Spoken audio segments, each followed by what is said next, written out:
Hey guys, it's Doc from the Gold Hog, and you have to excuse me. I'm standing in the shade here because this sun is bright. Finally, summertime is here. It's 90-something degrees. Anyways, I'm going to do a quick video for you. Kind of an interesting, we did a sort of Tennessee versus Georgia sort of video. Last week we were out with the new hog pan, and we were testing some areas with the hog pan because we knew they had a bunch of fine gold. The reason why we're using the hog pan is just mainly because of the speed. We can process, a 5-gallon bucket concentrated down in probably 2 to 3 minutes. If you haven't seen the hog pan video, you need to go watch it. It's pretty cool. But we were out testing some upper areas with the hog pan, but I needed some lower areas tested really down to bedrock, just holes punched.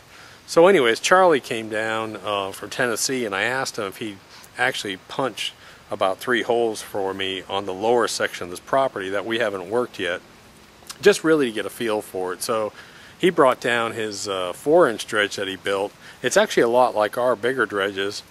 He's running all river hog mats in it, and it's real nice because they run out there and they just sit by and watch it. There's no rocks hanging up. They got good strong flow going through it.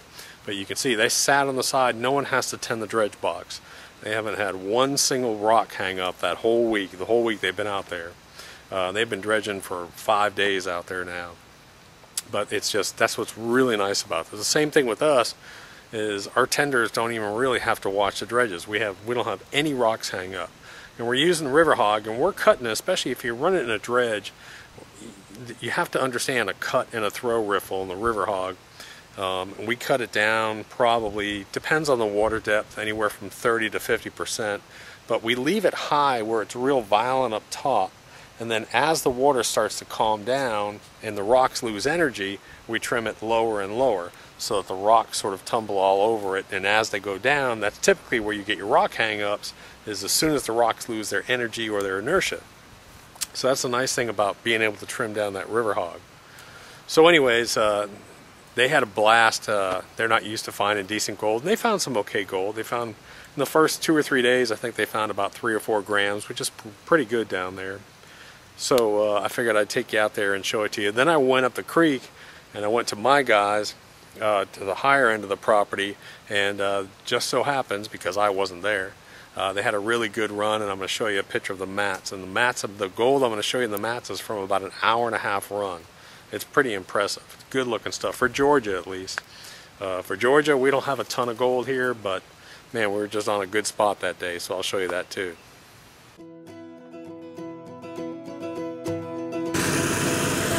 Big hole.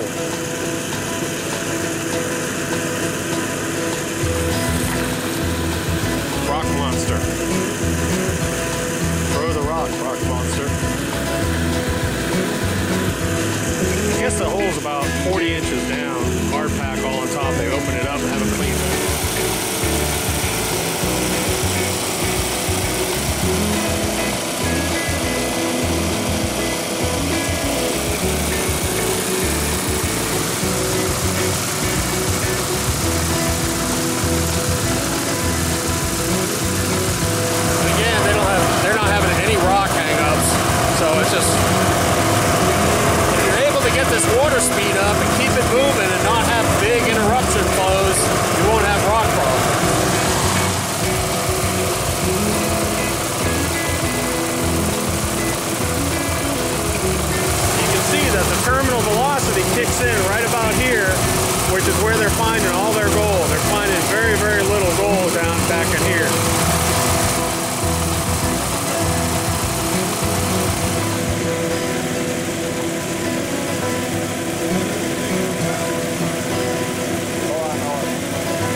So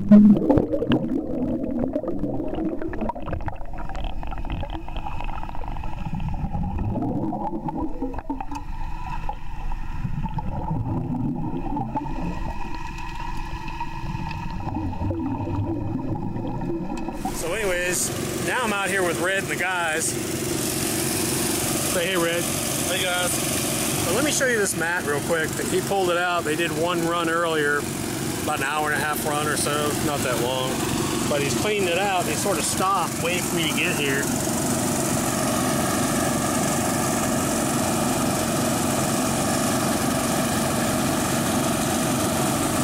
You can see this is one line of a 9-foot mat. Now it's up towards the top. But I mean, it's just that one line is just packed with gold in there. That's pretty cool right there. Trying to get it to darken down a little bit.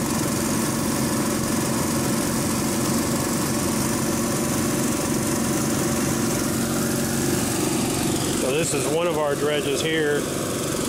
There's the mat from the other dredge over there. Cool stuff. I'm thinking you can see this.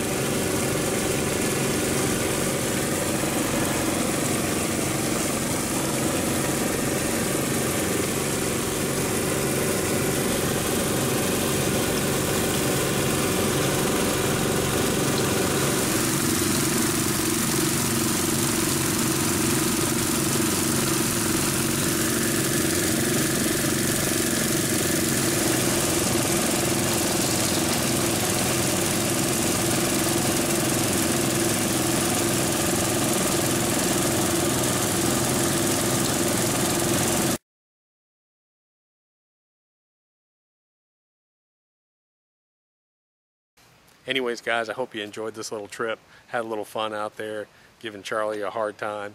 But it was a good overall trip. I'm glad you could come along.